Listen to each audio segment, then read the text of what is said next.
Assalamualaikum warahmatullahi wabarakatuh. Salam budaya. Bertemu kembali di channel saya Tatar Kahuripan. Kali ini saya akan mengajak dulur-dulur semuanya mengunjungi atau berziarah ke makam Putri Cempo. Di sini juga ada tempat petilasan atau pengsujudan Sunan Bonang. Lebih lanjutnya ikutin ya videonya.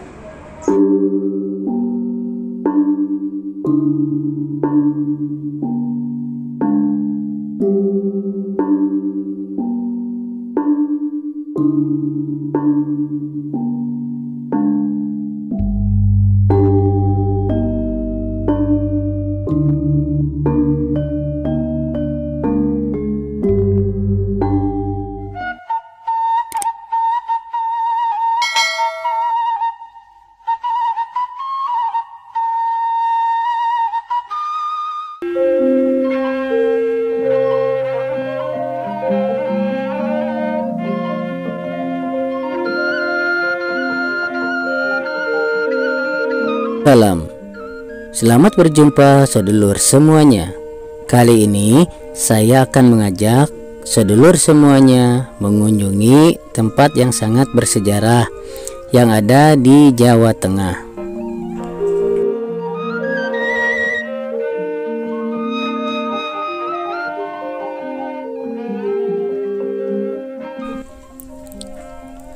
Pasujudan Kanjeng Sunan Bonang.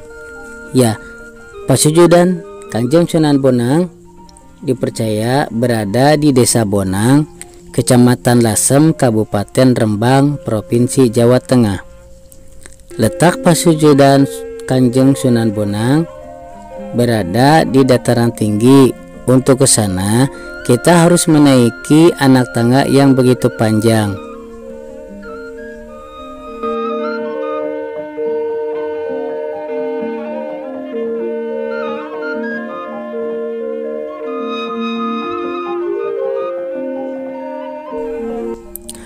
Setelah di atas akan kita temui bangunan pendopo untuk tempat istirahat para pengunjung atau para penziarah. Dan inilah perwujudan tempat riadohnya Kanjeng Sunan Bonang.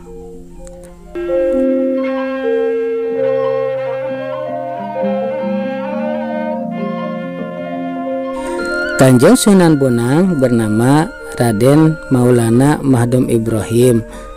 Beliau merupakan putra Sunan Ampel dengan Nyai Manila. Dikisahkan Raden Maulana Mahdum Ibrahim muda ditugaskan oleh ayahandanya untuk melakukan riyadhah. Beliau diantar ayahandanya ke sebuah hutan yang bernama Hutan Kemuning, yang nantinya di kemudian hari akan menjadi sebuah pedesaan yang diberi nama Desa Bonang.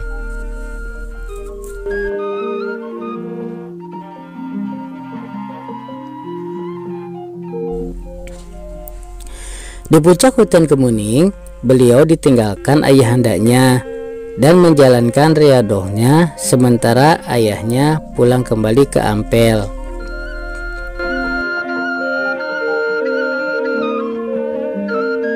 Diriwayatkan Kanjeng Sunan Bonang membuat alas dari batu untuk beliau menjalankan sholat, bersujud dan berzikir. Bahkan di salah satu batu ada bekas telapak kaki yang dipercaya itu bekas telapak kaki Kanjeng Sunan Bonang yang sebelah kiri, karena menurut cerita Kanjeng Sunan Bonang kalau berzikir berdiri di atas batu dan kaki satu diangkat sehingga terbentuklah telapak kaki di atas batu tersebut.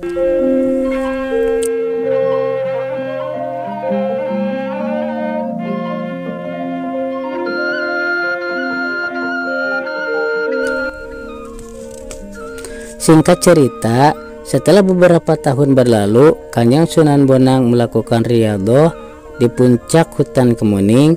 Beliau pun pulang ke Ampel. Sesampainya di padepokan ayahandanya, yaitu Kanjeng Sunan Ampel, ayahanda beliau kebetulan sedang tidak berada di rumah. Beliau bertemu hanya dengan santri-santri ayahandanya.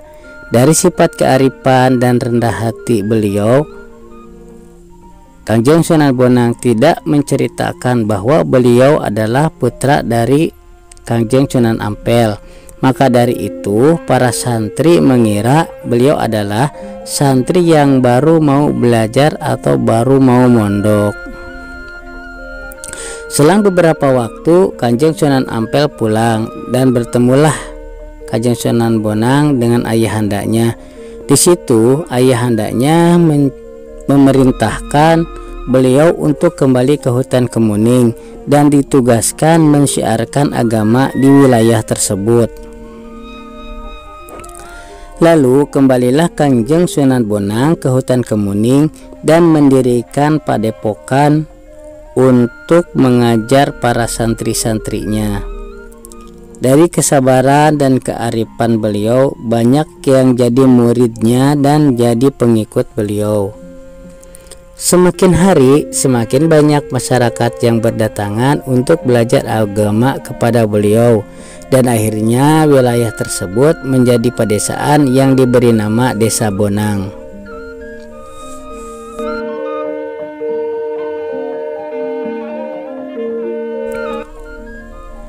Tidak jauh dari bangunan tempat batu pasujudan Kanjeng Sunan Bonang berdiri bangunan yang oleh masyarakat dipercaya sebagai makam Putri Campa. Nama dari Putri Campa adalah Indrawati. Beliau berasal dari Campa yang lebih dikenal Indochina. Putri Campa adalah istri dari Raja Majapahit, yakni Prabu Brawijaya V. Dari sinilah awal mula masuknya Islam ke kerajaan Majapahit.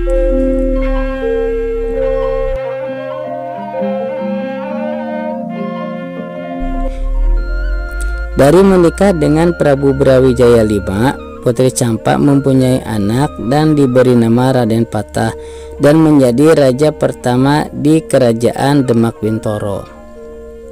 Begitulah sekelumit kisah dari tempat pasujudan Kanjeng Sunan Bonang dan makam Putri Campa. Mudah-mudahan ada manfaatnya dan menambah pengetahuan dulur-dulur semuanya. Salam.